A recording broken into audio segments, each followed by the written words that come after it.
Welcome to American New Network. This is another episode of Chopping It Up. Of course, got me, Great G in the building. Check out some more of the shows that relate to Great Everything on American New Network. We got the man, the mogul, the myth. Of course, Mr. Dane Dash in the building. And of course, we got my guy, best set of hands with the Clippers in the world. I feel that it is Johnson Garon. It's another episode of Chopping It Up.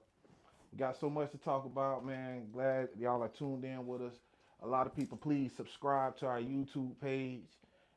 Also, download American New Network. Share to everyone about it. What we're at, 50,000 now, Dan? Yeah, we hit that threshold. So in less than 3 months, we got 50,000 downloads, which is in this business pretty amazing.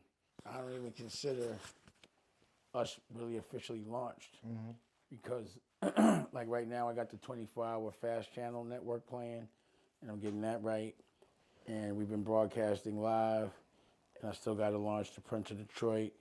So until I really go to New York, which is my biggest market, and really get a press run and do a real thing, I don't consider it launch. But at 100,000 downloads, I start paying it full. And if we got this in 6 months, so that would mean probably another 6 months, I'll probably start to shoot. And in between that, what I've been doing is I've been putting my schedule together of how many movies and TV shows I want to shoot a year. So I'm at like 6, but really like 4. You know what I mean? So like 1 a quarter. And then Rocky was putting together the kid show, her shows. You gotta that shit's biting right there, pause. But you gotta put together like a plan of everything you want to do in the future and put that on the calendar and the schedule. Know how much money that you're gonna spend, how much money you're gonna make, how much money you're gonna put in marketing, and then you have to say when it comes out how you're gonna monetize it, the different ways that you can make money. And that's how the plan goes. So from there, you develop somewhat of an evaluation of what your future earnings will be of you kind of have, how much you think you should be making, how much you think you should be worth, and so on and so forth. But that's what real business is. Like real business isn't like freestyle. It's planned out a year at least ahead of time. And everything that's happening in the moment is based on something that was probably written and constructed 12 months prior to that. Yeah. And you start working on it. Yeah. So like we just came back from, tour, right? Yeah, so that's really what I want to ask you about, because I mean, there's been so many acts that have came on, visited, did their big one, on the respect of art. And I was really excited to see how this was going to turn out. So that's what I really want to ask you. So give us a layout how the tour was, what went on, the shows. I know you shot a video out there. Shot 2 videos. So you put in work. Yeah, TV show. Well, initially, when I was starting to tour 365, the project that I have with Freeway, one of the things I would do is when I went to one of those pocket markets like a Detroit or Indianapolis, was give other artists in the marketplace a chance to showcase their skills. And I wanted to see if there was anyone that sort of approached music in the way that I wanted to. Was that hard? Well, nah, and again, it's easy to just book a venue and perform and tell people to come, whether they come or not. Pause. That's how good you promote or who you have in the marketplace. But I mean, like the selection process. I let whoever so I get with the DJ. So like in Indy, I got with DJ Watts, and in Detroit, I got with this girl Sauce that I had met when I had screened the Prince of Detroit. So they booked it. We did a show. I came out there, and it was really like, again, a promo tour for us. But while I was out there, we ran into Christian Bay, who was from Canada. Shout out to Christian Bay, one of the dope guitarists. We ran into Booster, who's from Detroit. What up, though? and then Kitty Red from Indianapolis. Mm-hmm. And we ran into other artists, but I was like, whoever like flies out, whoever's serious, fly out to Florida, come meet my crew, see if we catch a vibe. If we make music, we put the music out. Mm-hmm. And in Florida, Micah Da Vinci and his crew Trip Summit. I like Michael Da Vinci and the whole crew, man. So, after making records with Micah Da Vinci, we worked for like 2 weeks, him and Trip Summit. Mm-hmm. And then Christian Vay flew in, Yeah. worked with him for a week. Twice. He flew in twice. Yeah. And we made a lot of ill shit. Caught a vibe with the crew. Booster flew in, same thing. Made like 20 records in a week. And Kitty Red came through. And she didn't get to spend as much time with Micah as I wanted to. Because Micah would be doing shows or, I think he had like 1 or 2 days with her, but they came up. She came up twice. Within a limited time. Limited time, they made an album, and the shit is crazy. A crazy single, album. yeah. So, after that, it was like we put together a super band. So you got Christian Vay on guitar, we got Adrian on the drums, we got Micah on the keyboard, and saxophone, as well as Booster, who plays the drums, the saxophone, plays everything, and be whistling all crazy. That shit's crazy. That shit is crazy. So basically they became a super band. Mm-hmm. And then you have Kitty Red and Nikki Licky, who, are more vocalists. And the project I did with Nikki Licky and Lee. So we made records. And for me, I ain't sitting looking at no work. So it was time to put the records out. We put out Redemption with Nicolette and Lee, Nikki Licky. And we released Chicken and Pasta while we were in Detroit. Okay. Yeah, so that was like his single release party, and Christian had records out, and we have to release Booster's record that he made with us where he got music out. Yeah. But it's time to really like promo tour together to see what that looks like, and it was incredible. And we got to spread a van, and went from Florida to Canada, or Detroit to Canada to rehearse. Mm-hmm. And then I met them in Detroit, and I went to some schools, a really ill school. Mm-hmm. Damn, I gotta remember the name of it. I always forget the names. But it was like a performing arts school. The principal used to be Aaliyah's principal. And every kid in there knew that they were a star, confident. I gave them a talk. They played their music. I mean, I was really inspired in that school to know that people know how to educate in such a creative way and give creatives a place to thrive, knowing that that's their love language. And then we did the show, Blackface, and came in from New York, and Wes and Paul's Mouthpiece came in from Las Vegas. So it was like really the armies and the generals got together to go fight the war, the music war, and set a precedent as to what type of time I'm on as it relates to music. So when people were, doing their shows to show me they performing over tracks and blah, blah, blah, the track under the vocal. Yeah. And then we get up there and do a full show. I'm hoping they know, I got to come through in this kind of way to impress me. Again, every single person played an instrument. You know what I mean? In the band, like everyone played an instrument that has a project. Every solo artist plays an instrument. So for me, I want someone that could play an instrument really.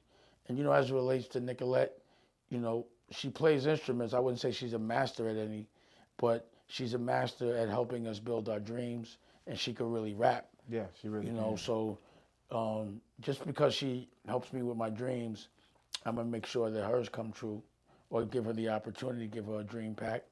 And she connected with Lee, and Lee's from out here. He could really rap. Yeah. But so again, it was like all these different projects, all these different artists. They got to rehearse. They had to drive all the way from here to Detroit at first, which is a good 20 hours. And then from there, we bounced over. We were supposed to go to Gary, but it got canceled for reasons that were beyond my control. And so we pivoted and went to Indy. While we were in Indy, we were at the Sunrise Strip Club in the middle of the trenches in Indianapolis. Shout out Trenchy TV, nap time. They was out there. Yeah, yeah. And we shot an episode of, remember when she was making the record, I'm like, we're going to turn it into an episode? Yeah. Which is what I want to do with every single. So we shot like a good 20-minute episode and got the video. And I forgot to add that while they were in Canada, Nicolette and Christian shot a video. Oh, that's dope. You know what I mean? So now I'll have Christian's, I'll have the video for for Kitty Red. I just got to make one for Booster, one with Booster, and everyone will have a video. So let me ask you something, Dane. Like, you know, I seen the way music is changing, the way there's not big record labels, and I think people want to know why it's so important for them to kind of do things the way that you're doing it, because it's like you have a futuristic vision. Like, it's like sometimes you know what's going on before it even happens. Like, I seen the importance of being able to perform on stage, and I seen you put that together. Like, yo, you got to be able to rehearse and perform on stage because this is where visuals and all yeah, that. yeah. So you make So like, because a lot of people have always asked me, they're like, yo, why Dane going that road? And I try to explain to them the best that I can to make it make sense. But explain to people, why is it that you handle it and you... I could tell you, what it is from my experience, injecting a bunch of money into an artist and having them be dependent on a hit record and streaming and a radio hit is very dangerous, because you're only going to make money while that record is hot. And if you're not prepared to perform when you do get that hit record, then you're really out of business, because automatically you get a hit record, you have to perform in front of a summer jam in front of 70,000 people, and you green. And, you know, that's really where people judge you, is by your show. So for me, I watch people have careers never be on radio, but because they know how to have a good show and stay on the road, make more money than people that are spending so much money and that you perceive as famous and have hit records, and they end up broke in a couple of years. These guys have sustainable careers. So I don't want to have to deal with radio and deal with all the politics that come with it and the weirdness. And I really do like live shows, so I want it to be where, fuck having a hit record, I want you to have a hit show. But not only should you have a hit show, as bosses, as being generals and being independent, you don't want to have to wait for somebody to hire you. So you should know how to throw your own show. So basically, if you notice, I've been throwing the shows from Florida in towns that I'm not from at all. And I'm doing that for the artists to teach them how to do it. Yeah. So when we set the tours up, I don't just set it up and they show up. They got to get on Zooms. They got to be a part of a lot of the process, not only because of, you know, think about 5 different artists coming from 5 different places, moving around, but also they just need to, you know, I need to know logistically, I need information, but they need to know how to do this on their own. You know, because I'm not, what the fuck I'm doing on the promo tour? I wasn't even going to go. Yeah. But there was some, you know, I got to do something where I got some expenses covered and got paid. But I ended up, when we went to, after we shot the TV show, and we went and got a VRBO, which was dope. It was good. And, you know, I called my man, Congressman Andre Carson, and he sent me over to the restaurant, and it was like his paintings of him with Obama and that shit. I'm real proud of him, the congressman. He's the reason why I was out there. I spoke to Mike Epps, but he was in Detroit. He had went to Detroit the day that I pulled up.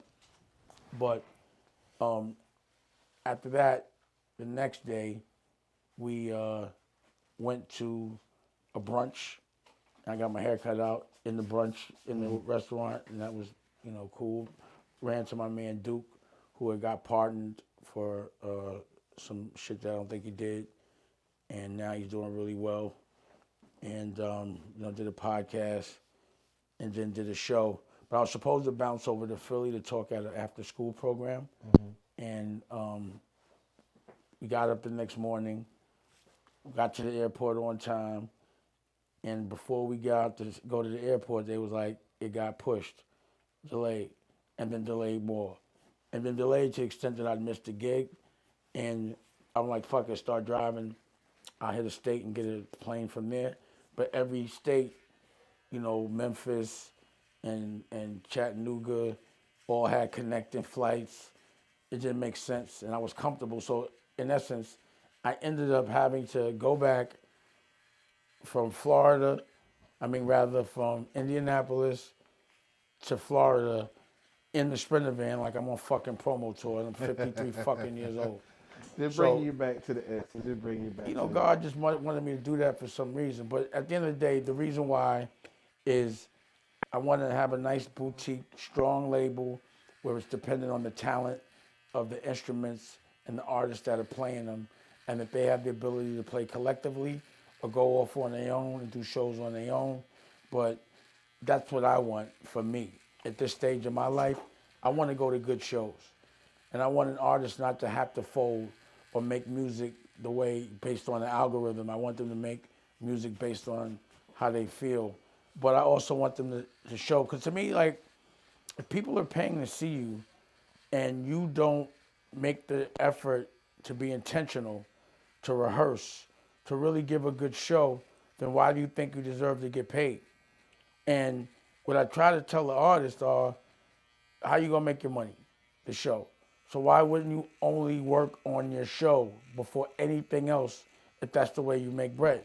Well, I think the algorithm that they push, or a lot of these musicians see, or just from the past times of how hip hop and major labels and everything was presented, everyone feels that all I have to do is link up with someone who's famous, Dame Dash, and I'm gonna automatically skyrocket to the top of the billboards, and I'm gonna get paid all this money. But they never seem to really think about the work that comes in, that you put in, and like you said, the money that you're going to make as an artist in today's time with streaming and everything going on is going to be from your show money.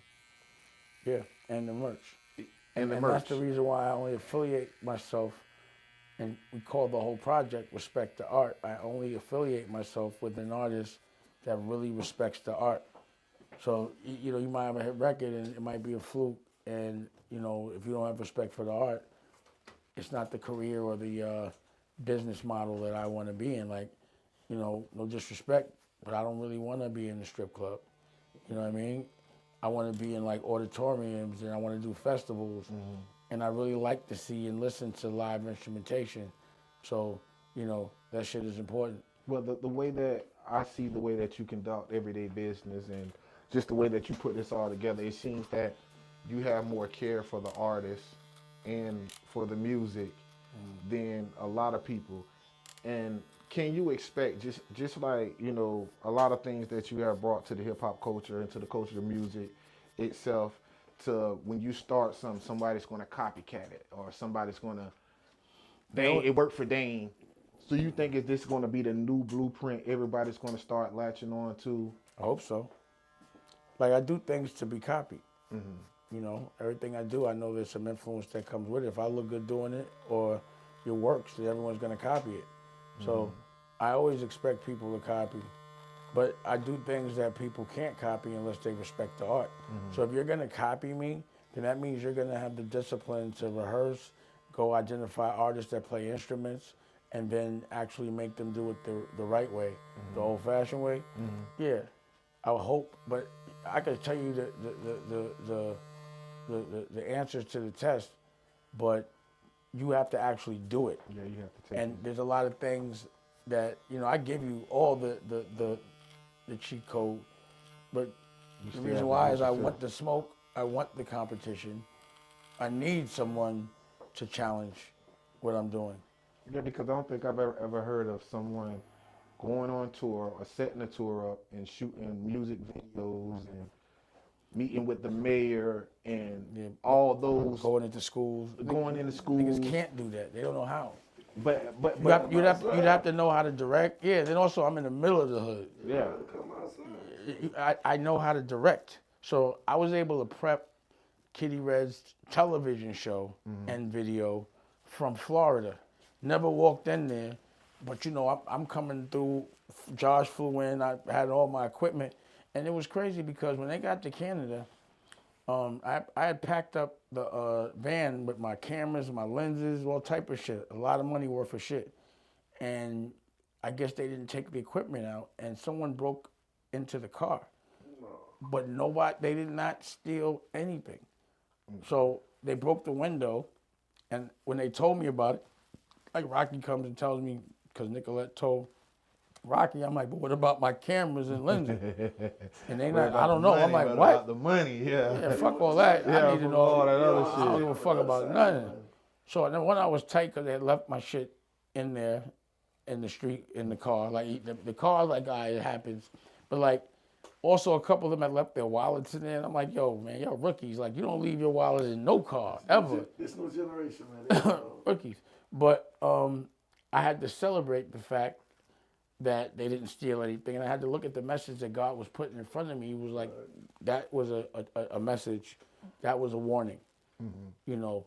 So I had to become very anal about, you know, making sure that we took things out moving forward and that everyone was on point about everything. Like, don't get comfortable. Whatever could happen will.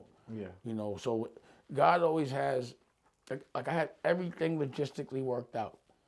Perfect. So, of course, someone had to break into the car. God, like, I'm not going to let everything be perfect. I need to give you a challenge to see how you're going to react. You almost sometimes I got to leave a little room for imperfection so that God doesn't challenge me. It takes too long to be perfect and then have some unexpected shit I can't control fuck it up. Yeah. But that's God's plan. He's testing us, or she, every single day. You know what I'm saying? Yeah. Period. Just to see how you react. So it's never going to be perfect, because then where would the challenge be? Where would the test be if you got it all figured out? And God's observing our behavior patterns, just like we observe other people's behavior patterns digitally and algorithm-wise. That, you know, we're just copying God. So I have a question. It's actually for both of you guys. Has there ever been something that you went through in life or that you experienced in music or dealing with the industry that made you say, okay, I have to plan a tour this way and I'm going to do a tour this way? Yeah. So it has been, but because me being around you and just all the game and everything that you've shown me, I feel like that is needed to propel in this music industry that we're dealing with today. You gotta know how to do your own shows. So do y'all think this is warranted and needed? It 100%. there has to be a change, because a lot of kids people really just, think there's no change. That's how people do it. People just don't know. So you got to think, right? If you're getting paid $30,000 a show, and you go into a place that holds 1,000 people, let's say the ticket's $100 a pop, you making 30, but you know 100 times 1,000 is 100,000. So if you know how to do that shit on your own, you could make, you know, fucking 5 times the money. Like, you could promote, you know what I mean, if you know how, and then again, you don't have to wait for anybody to hire you. Yeah. You know what I mean? And the thing is, I watch other people. So, like, there's a crew I know called the Disco Biscuits. You never ever heard, I don't think they ever had a record on the radio. They sell out the Garden. They have their own festivals and like 20,000 people show up. You know, they work, like I said, they get more bread doing it right and smart without being worried about what pop culture thinks, but really just like focusing on the people that love them and making sure that they service them, you know, on a, like an annual basis in different places. Like, they go on vacations with them. Like, all year round, there's some place doing some kind of a festival. So I learned, again, from them and people like Citizen Coke, that if you're a real artist, rock star, musician, it's about really knowing the business of the road and being on the road, performing, making your money from selling your merch, and all those things. Like, no matter what, you can't AI that really. You know what I'm saying? And you're right, because there are a lot of artists that I've seen over the years of me growing up that, you know, we knew down south, but a lot of people didn't know these artists, you know, on the West Coast, up north, and they're just as big. Like if you look at uh, groups like UGK, 8 Ball, MJG, they were going gold underground, but they really wasn't spread it out and known like that without a video and things of that nature. So to get back to the point, the reason why I think what you're doing is warranted and it is needed because a lot of people have misconceptions of thinking like if I make music or if I go in the studio and make a hit, then I'm automatically going to be propelled. I'm going to be the next Sexy Red. I'm going to be the next Glorilla. I'm going to be the next. It's not enough for those people to think that that can happen so easily. There's only slots for like 10 artists at a time. You know, and some of them are backed by major money. You know, so unless you have that kind of bread or you are that good, that's your competition. You have to make sure that you can make sure you're self-sustainable. You don't have to depend on the rest of the industry to have to survive, and you want to move when you want to move. Yeah, because in the game today, like back when you guys were Rockefeller was running the game, and you had Rough Riders. Well, I did that with Rockefeller too. I had to. That's what I did at Rockefeller and before Rockefeller. I used to just set up. I'm a manager, so I started as a manager, and I think a lot of artists really don't understand what a manager's job is, or a lot of managers like your job is to be the label until they get a label, and you got to pay for everything, and you got to book shows, and you got to make sure they're making money at the shows. Like that's the business, and you have to make sure your artists are never broke. I think a lot of people want to be managers now just for the title, They all and do. are not willing to put in that type of work. It's just like a sense of false hope. It's like a person will go out. That's what I was saying when you guys were in the game. It was always a different style of music. It was something different. That was all. You rarely heard anyone sound alike. But today in this music game, it seems like everybody just feels like, okay, whoever popping, then I'm gonna go out and make me a song and sound like them, and this is gonna propel me to the top. And I don't think that people are able, just by that mind frame of thinking, are able to tap in to the creative side because they're only looking one way. They're looking at the success of others and saying, hey, I just gotta sound like them. And I think it's just, in this rap game today, there's a lot of copycat. There's a lot of copycat rappers. There's a lot of copycat R&B singers. And I think, like I said, what you're doing, it needs to be warranted because it just shows a whole another side of the game. It shows respect to the game. It's an art. It's not just a hip hop anymore. It becomes an art.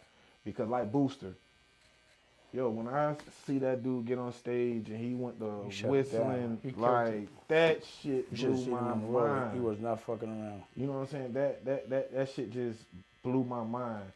And so just to be able to go find artists like that, does that take a skill or do you have to have an ear for that? I mean, like, how is it that you're able to find these creative artists that's been out here for years that all the other major companies seem to overlook, but then as soon as you give them a shot, then they want to come in? Like, I'm gonna tell you the difference. If you're a football player and you played football well, there's certain things that only you know because you've played football. Once you see another football player playing a certain thing, because you play. So if they could do certain things well, you could recognize like, oh shit, that person is dead nice because you was dead nice. So I could recognize skill because I'm skilled. You know what I mean? I've been around it. So a lot of most like A&R dudes, they don't really appreciate live instrumentation. They don't watch it. You see, I fuck around and play every instrument, not great, but I could jam, you know what I mean? Like, I really fuck with that shit. So I respect certain things that most people don't respect. If you don't have good taste, then you're not gonna respect good taste when it walks in the room. You feel me? Yeah. So you might not think that live instrumentation is important because you're a dumbass, and then you're gonna let someone good at live instrumentation walk right past you because you're so worried about an algorithm or somebody rapping about killing somebody. You're not even thinking about the art. And that's because most of the people that don't make money or that make money from artists that aren't artists, they don't care about artists. They only want to make money. I really care about creating culture, and I like being the coolest. Hey, off subject. Remember, like episode 1 or 2, it's like, yo, hopefully I can get my beard. You know what I said? He's there now, y'all. Yeah. Look at him, America. He's there now. Yeah, He's yeah. there now. I just had to give you a shout out to that because you said that Yeah. like episode 1 or episode 2, So I like, gotta get yo, my hopefully beard. I can get my beard. You know what I'm saying? The way Full full. white. Yeah, you're there now. You're there now. It's an art. Yeah, You know, it's an art. It's an It's art. art. Let me tie in what you're saying about the music industry, man. There's a change that's going on right now. You know, that live music, that's what's coming up. I'm gonna tell you the reason why.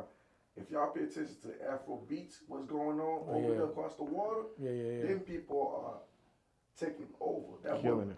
What is that? Burna Boy. I'm talking about he's a global artist. Artists over here can't even mess with those people like that. And what they do over there is nothing but live music. They're creating music. They're not copying nobody's music. Cause nobody want to pay to see karaoke. You know what I'm saying? Facts. You know, but Facts. over here, like you said earlier, you know, everybody just looking to copy somebody else's style. You know, you come out with a style, somebody want to try to do it. You know, so there's no art behind it. There's no creativity behind it. And I think they that's also what's killing the industry right now. But you on the right track because I see it. Let me piggyback what you said also. Every artist you have play an instrument. You don't have to go get another band. You got your whole band right there. Not only that, you teach them how to be an artist. You teach them how to be producers. You teach them how to make their own music. Guess what? That's a whole full package. And teach them how to make their own shows. That's a full package. Like I come with a sound. I got a whole sound. You got to buy the whole sound. But to be honest, you know, you guys are making valid points, and I mean these are strong, valid points because I was just sitting here thinking, I was like, how many hip hop rappers, R&B singers, whatever you want to call it, that I've seen in my life that actually plays an instrument? Not too many. I mean, you know, you can go with Alicia Keys and. That's why they're so big. They global. Yeah. But I mean, Well, that's so why Taylor Swift is killing it. She's a singer-songwriter. She plays the instrument. Yeah. You know, Yeah, like I had this conversation that time when Kanye was so aggravated about Beck getting the Grammy, and he's like, "Why they don't give me a Grammy?" I'm like, you know, you're comparing yourself to Beck. Beck plays all the instruments on the record. He wrote all the records. You know what I mean? Like, it's a different art. Yeah. It's a different Grammy that y'all both looking for. So for me, I understood it. Like, just because something is a good video and someone's a great performer, if they didn't write the music, if they're not playing the instruments, a snobby person, because I'm snobby. It's just like when you say you didn't write your raps, now you're not valid. Yeah. So that's why if you perform over a track, a real snotty artist is going to laugh at you. Yeah. That's why I tell people, with your track on, that's unheard of for a real rock star. Facts. Unless you want Soul Train or some shit like that. Because they used to make us lip sync. I was like, we don't want to lip sync. And I'm like, why do you only have the show with lip syncing? Like, at least just play it. Well, anyway. But, you know, it's just a different level. There's levels to this shit. And I'm just a guy that's in a room where there's real musicians. That's why I did this project, Black Rock, Pause, with the Black Keys. Like, I've always worked with real artists. You know what I mean? Because I don't want to cheat. And I'm 53. I should not be anywhere doing some young shit, promoting some young shit. And if I am, it has to be in a way that's going to help the trajectory of our culture as opposed to destroy it. The consciousness that I have now. So if some kid comes in here and be like, this is about blah, blah, blah, blah, blah, and all that, and glorifying it, and all, only thing I could do for that kid is get him some therapy. But I already know karmically what it is to make money or for destroying your culture. I did that before. And that's the reason why I'm probably like back on this track and trail of educating on all verticals, from music to business to education, my culture. You know, because they're the ones that made it to where my life is where it is now. And that's what's like separating. Like when I look at what everyone else is going through from my era, that was considered my, peer. It just, that's not what I ever wanted for my life. and I was willing to. Speaking of your era, you know, this is chopping it up, so we never hold anything back. We talk about everything. Recently, there was a tape release of Sean Combs, you know, assaulting. You know, to me, it was just pure disgusting. I'm gonna just go ahead and say it. You know, I don't feel like no man should beat on a woman, and to really sit there and watch that, you know what I'm saying, just made me like cringe as a man to sit there and watch another man, you know, he wasn't provoked or anything like that. Like I really want to know both of your thoughts on what you seen or how you felt when you seen that video. That video showed me, what I saw is somebody try to escape a very toxic situation that they was caught in. You know, I don't heard women say, you know, oh, if a man don't beat you, he don't love you. You know, that's toxic already to our culture. That's the dumbest shit I've ever You know what I'm heard. saying? To Yeah. our culture. Now you find yourself trapped in a relationship that you can't even get out because first you fear for your life. You know, you've been threatened.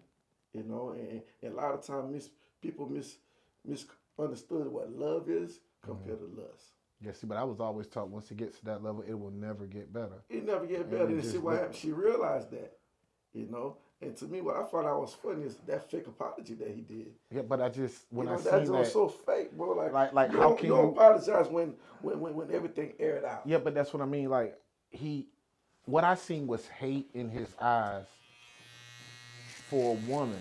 Like he hated her so much.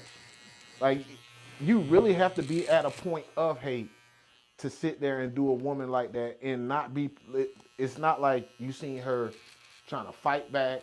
Cause I know, just being real, I know a couple chicks, you know what I'm saying, from my hometown around here that if he would have tried that shit with, they would have folded his ass up in that hallway, like straight up, because you know it's just like on some you told Hoppo to beat me type shit. Like I've been fighting my whole life. Like you ain't finna do that to every woman. But I seen just a look of hate from a person. It's not just hate, bro.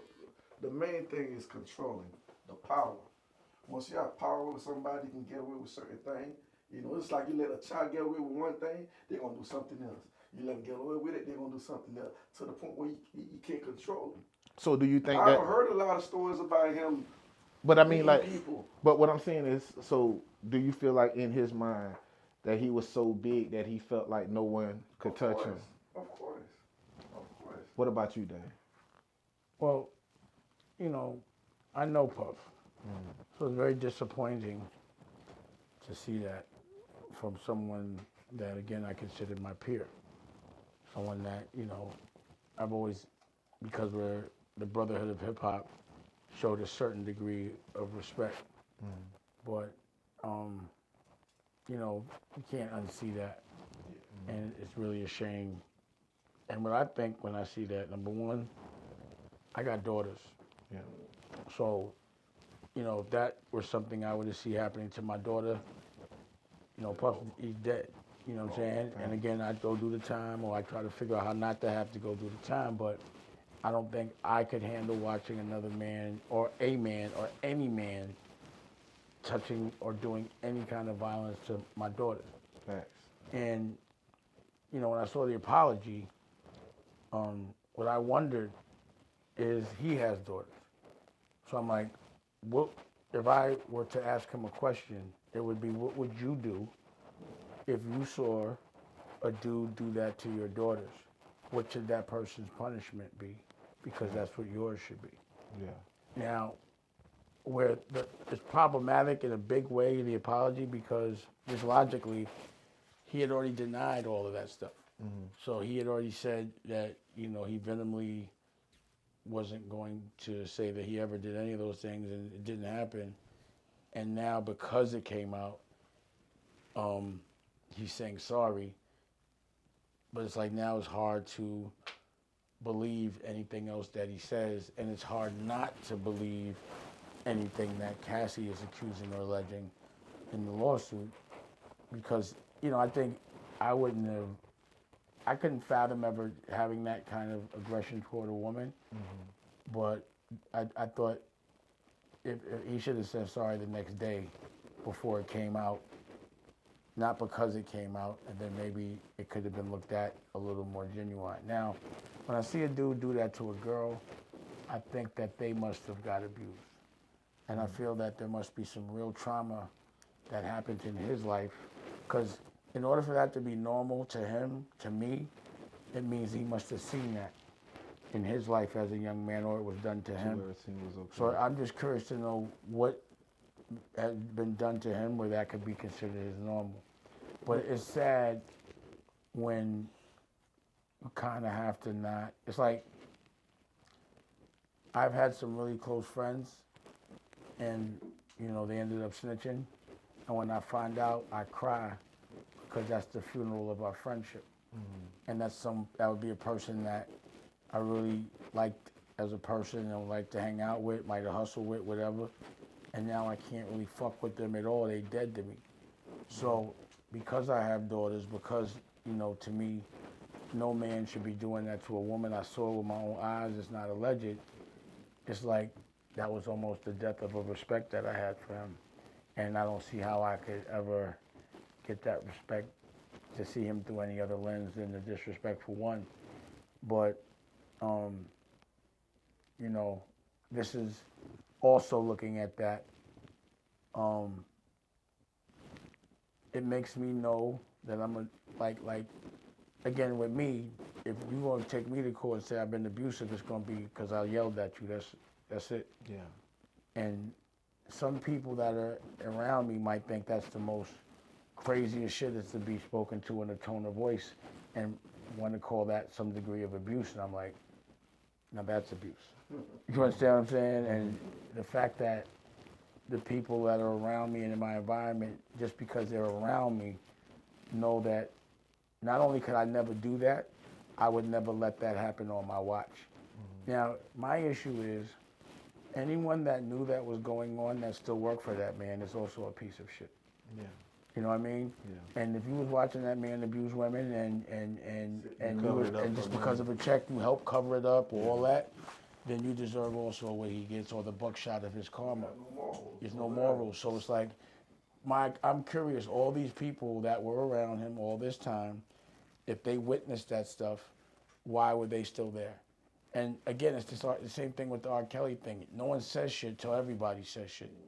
But it was all right and acceptable all these years while he paying everybody. But he's had a circle of powerful people around him for years, a circle of people that have rolled with him, they've seen this, and, you know, how could you still be there? So I'm not saying I seen it, but you see, I'm not there.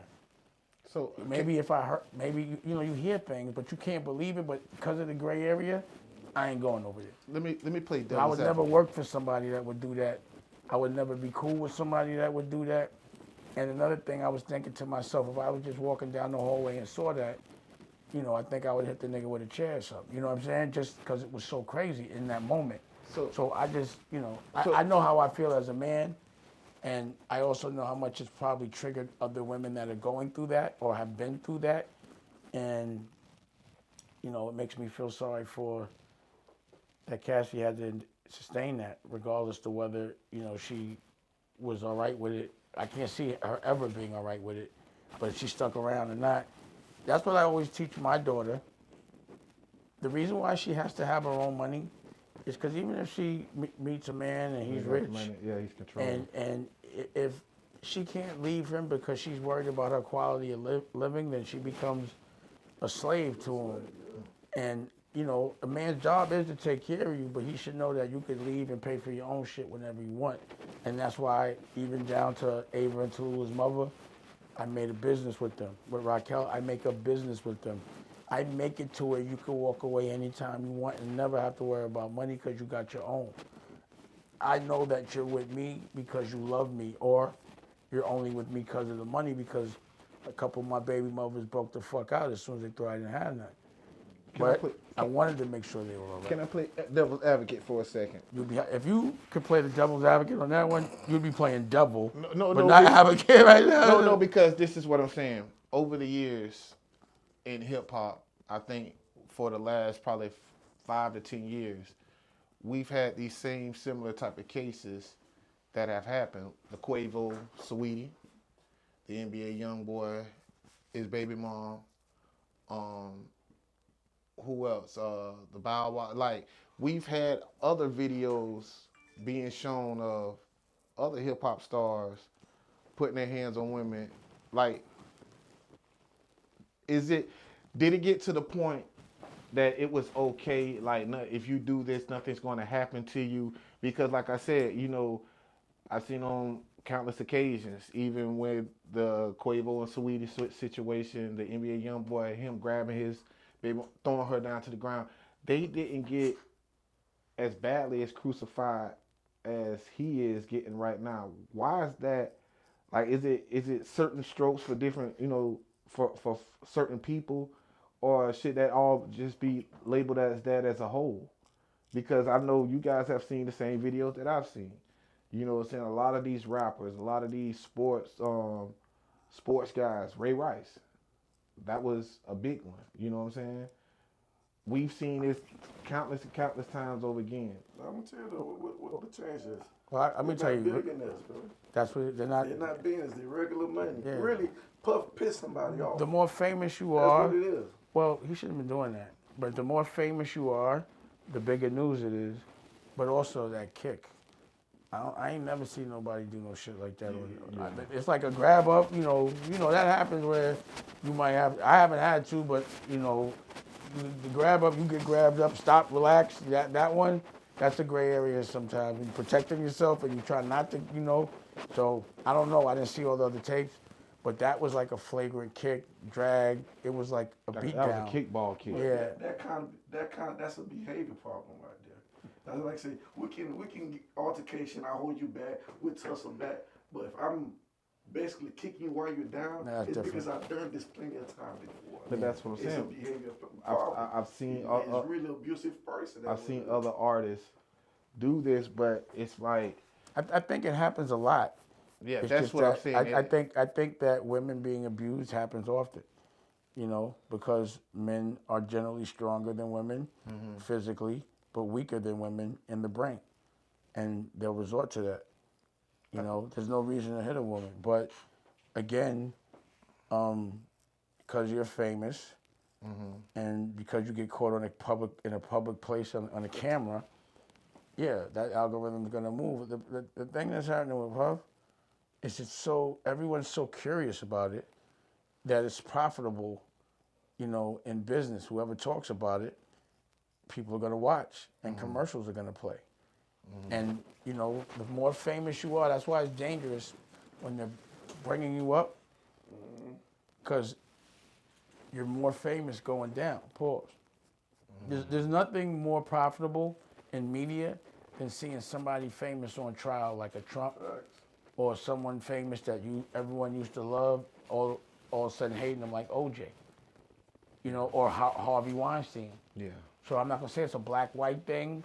It's a thing where regimes change over the years. So if you have a crew of legal people that are in power protecting you for 10 years, at some point they retire, they get fired, there's a new regime.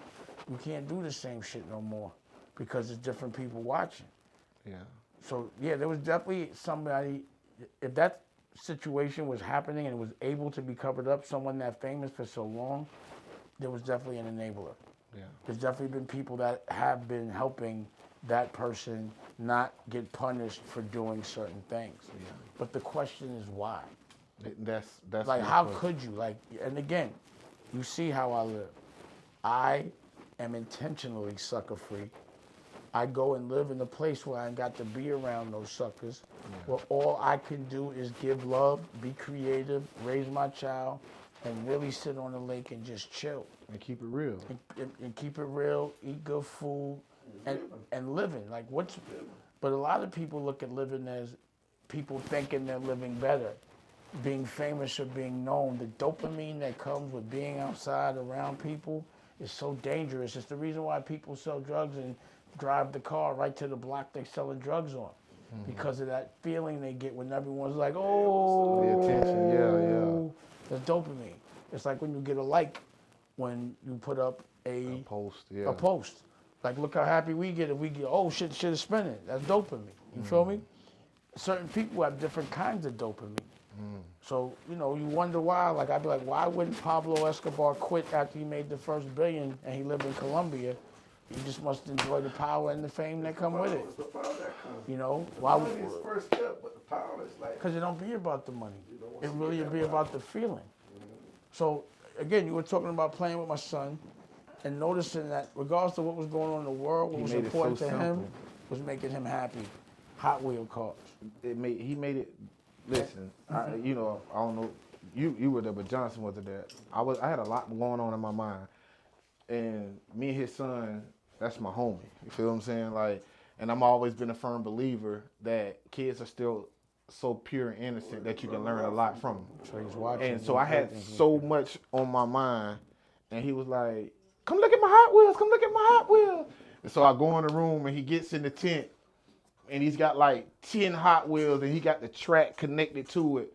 And I'm still going through my mind thinking about, you know, really breaking my mind, trying to, you know, figure it out. And just being around him, he helped me figure it out without saying anything. He was just letting the Hot Wheels slide down the track. Letting the Hot Wheels slide down the track. And it just clicked to me. It was like, gee, stop trying to force everything so much and let it flow like he's letting those Hot Wheels flow. And, he was happy. With, like to us as being adults, it would seem minuscule to sit there and say, "Oh, you got that from a Hot Wheels." Like, but he was happy because he got what he wanted, and he was. It wasn't an amount of money.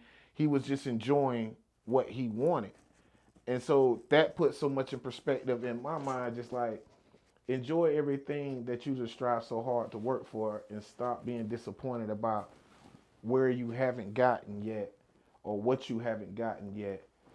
Enjoy what you've already worked hard for. That's powerful. You know, because we can sometimes be unhappy accomplishing things and thinking, like, I accomplished this, but I didn't accomplish this. And it's like, why would we do that to ourselves and we don't never take a chance or a moment to enjoy the victories that we do win? It's like like you said, the dopamine, we have to win every victory in order for it to seem like it's happiness, but Or you want everyone else to see your victory. exactly. You know That's what what I'm makes you saying? happy, and you want them to think that you're doing better than you are. You know, the thing about kids is they have no idea what money is until you grow up and they're old enough to be told. Facts. They just know what happiness is. That's why I said the kid doesn't care about your money. They care about your love. That's the currency for a child. It's laughter and happiness. And just being with the people that they care about and being able to just not have to be guarded, to be free. And, you know, a lot of children, unfortunately, don't grow up in that environment. And sometimes it takes going through some fucked up shit to really appreciate when things are good. Facts. You know what I mean? So my challenge for him is going to be, because he seems in this moment to appreciate everything, but I don't want him to overreact to things that aren't such big issues Yeah. when he gets older.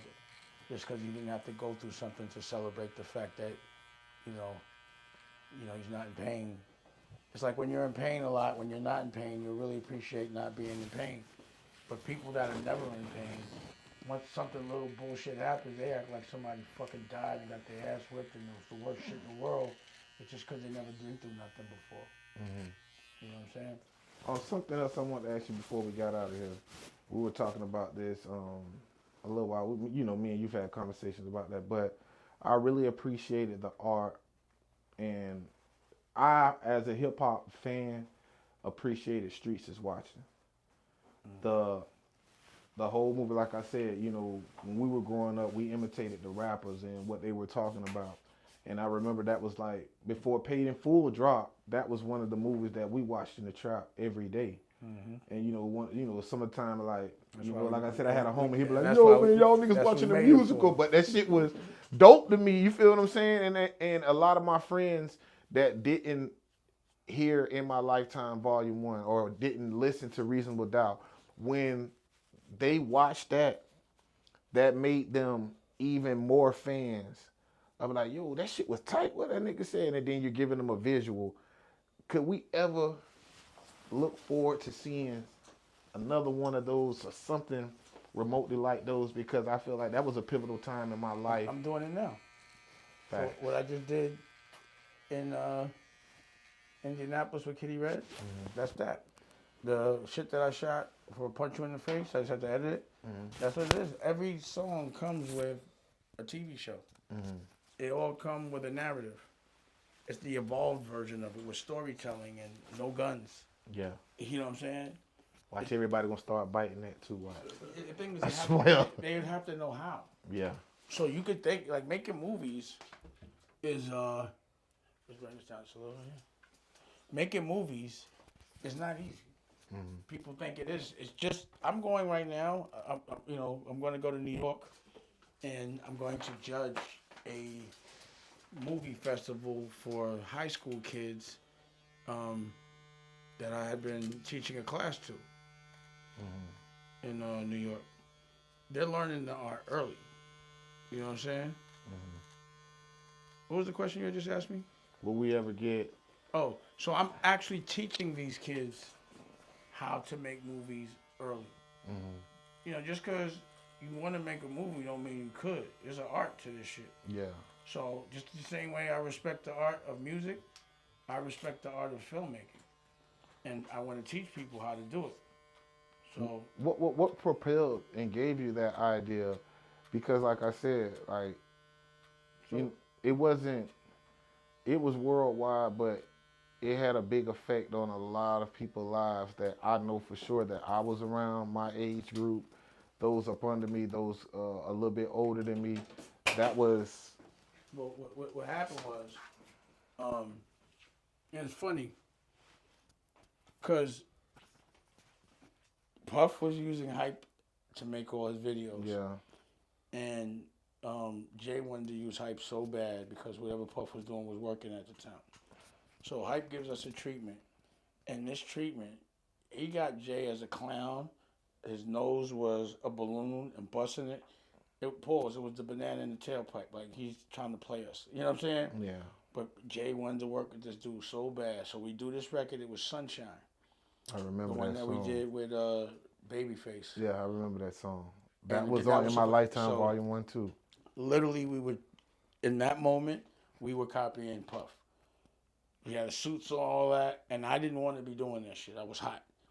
And we did that shit, and we put the video out because people were used to us being street guys. If it was now, it would have been viral with jokes and memes. So imagine, we were feeling it without no fucking pause. Instagram, no social media. In the street, they was laughing at us. But I think the streets is watching video Wait, and where I'm from. Wait, hear me out. So, I'm talking about Sunshine. Yeah, as Right. I'm saying, like, So- overshadowed that. So, well, this is what happened. So, I was tight.